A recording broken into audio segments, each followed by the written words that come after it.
Hello everybody, welcome to Rewrite Your Reality with Reese. I am your host, and today's video, circumstances don't matter, only state of being matters.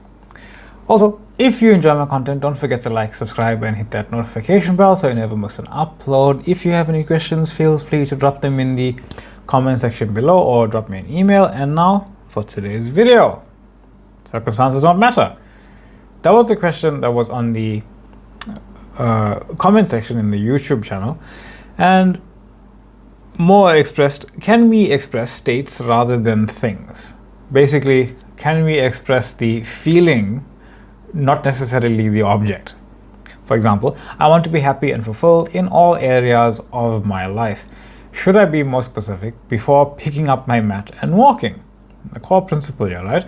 You are only ever expressing states. As Bashar says, the channeled higher being from Daryl, what's his surname? Daryl Anka, right? Circumstances don't matter, only your state of being matters. One of his sayings, right? Exactly like that, I think. So don't wait before anything, because you can't even wait for anything. You can't actually wait. You're just creating the experiencing of waiting. That state of figuring it out before you move is just the waiting state of trying to figure out something. That's the figuring it out state. That is a state. It's continuously doing that. It's like a hamster on a wheel. Walk in the assumption. Stop trying to figure out so deeply what you want when you already know what you want. You already know what you want. You have an idea of it, you have a feeling of it, you have the expression of it. You already know it. Otherwise you wouldn't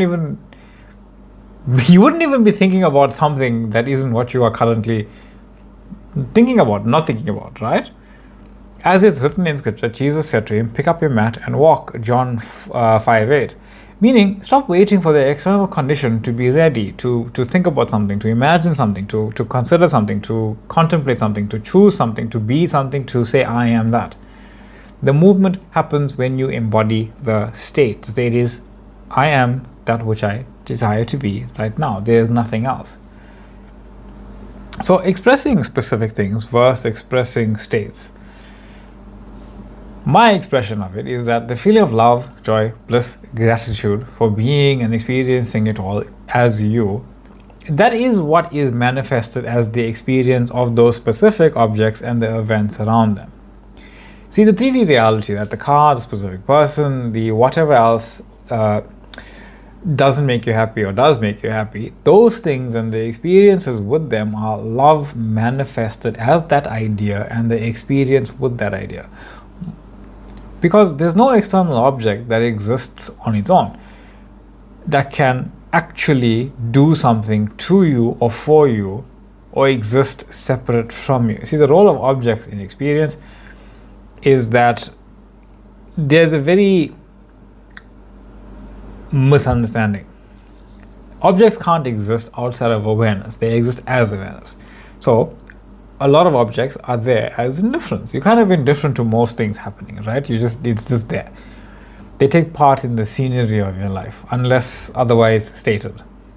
Some things you simply don't care about, some things you do care about. Things you don't like, things you do like.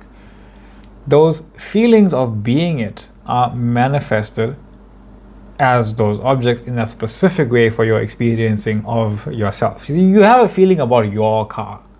You're kind of indifferent to everybody else's.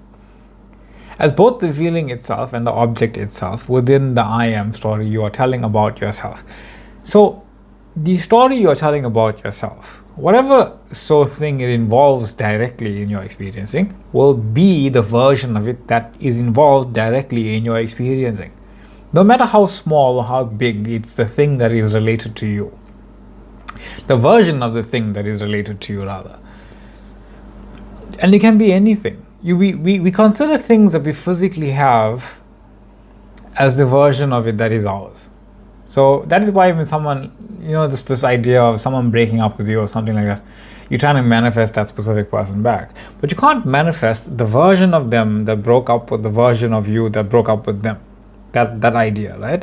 You can't manifest that one back because that's the one that is never with you. That's the one that breaks up with you. That's the one that's not with you. That's the one that you are not with. That's the one your physical projection and their physical projection, their choice aligns with each other in I am not together. So you can't manifest a specific person back. It's always brand new in every moment. Everything you see is part of the relationship of you as that self and everything seemingly around you or as you in this knowing now. Everything is you. Everything is you right now. So when you think of a specific person, you are thinking of the version of them that relates to however you see yourself right now. If you see yourself as love, if you see yourself as chosen, you can only see those versions of reality whenever you're imagining or contemplate something or think about something or decide something. You can only see the version of whatever it is you are seeing as your reality. You only ever seeing your reality anyway. So you are always being specific. You're only ever seeing the specificity of your point of view. You're only ever seeing the specificity of your point of view. You're never seeing anyone else's. Even if they're telling you their point of view, you are actually hearing your point of view of hearing their point of view. The last thing you ever understand and the first thing you ever understand is the same thing. It's your point of view. It's only ever that. No matter what you are hearing, no matter what you are seeing, no matter what you are thinking, no matter what you are contemplating, it's your point of view. That's it. So, no matter what, you're always specific. The concept of no time has actually passed means no matter what you start walking, or when you start walking, rather, it's only ever now. So you can only ever start walking now, whenever that is, it's now.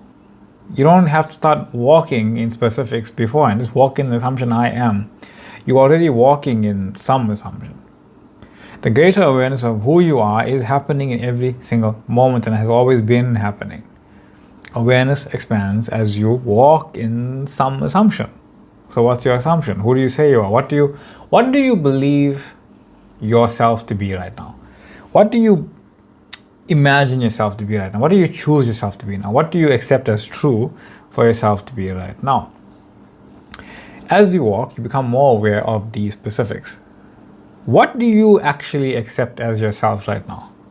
Do you accept that these thoughts popping into your mind, asking you the questions, questioning everything you do, you questioning everything that you do, do you believe that to be true? Do you believe that to be the truth of who you are? Do you believe that to be you?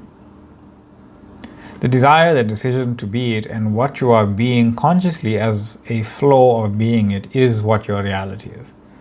Regardless of what it looks like in any given moment, whatever you are experiencing as reality is your reality. It's not I am that as something fixed and set, because you cannot walk in a fixed, set, objective experience. You're walking in the subjective experience of knowing yourself, and you are greater, and you are knowing yourself greater in every moment. So even your own desire is being greater because you are being greater. It's I am that, and that is expanding in every moment. Even this thing, I desire a specific person. It's not them as an object. You desire the experience of being with the version of them that chooses to be with you. Their entire thread. You don't just want them as like some trophy thing that you put on a wall somewhere. Because that's not the desire that lights you up. What lights you up is the experiencing of being with the person that you want to be with the version of them that actually wants to be with you. The version of reality you choose. The version of reality that is actually more akin to who you say you are, who you know yourself as, who you truly are, which is, I am everything. Everything's pointed in my direction because this is my point of view. This is my experiencing of my awareness, of my abundance, of my wealth, of my health, of my freedom, of my love, of love that I am. Because when you are aware of a desire, that means the whole idea of it exists already. You don't consciously know that entire idea, but you know the idea must exist even from when you are imagining it. It's like watching a movie, right? You don't expect it to stop halfway as if it's unfinished. When you're watching a movie, it's the whole thing. It's the entire thing. Your desire is recognizing that the entire movie that you are about to start watching as your choice is now playing. The awareness of a desire is an indication that this movie is already done. As you walk, observe, imagine, and assume as that is what is playing. Even your awareness of more of it is part of it. It must be. Your desire to know yourself is whatever you are experiencing as a desire. So part of knowing yourself as a desire is knowing your desire and knowing more of it, because it's more of you. Walking in assumption, accept that I am God, that I am reality, that my word is reality, no matter what I think, no matter what I feel, no matter what I am seeing, no matter what I am hearing, no matter what I am doing, no matter what is happening, no matter what I think has happened, no matter what I think will happen, who I say I am is reality. Accept every moment as you imagine to the very grain of your existence what you desire. Complete abandonment of whatsoever you believe your past to be. Walk in the assumption I am that now and nothing else. Get up, pick up your mat and walk. John 5:8. And I am your host, Reese. This is your reality with this. Thank you all for being here. Much love, much love, much love, much love, much love, much laughter, much light. Thank you for the comments, thank you for the questions, thank you for the shares, liking, subscribing, and following. If you have a question, please feel free to drop them in the comment section or send me an email anytime. Thank you for joining the TikTok group. Thank you for joining the Facebook group, and I will see you all in the next one. Love and light. Bye.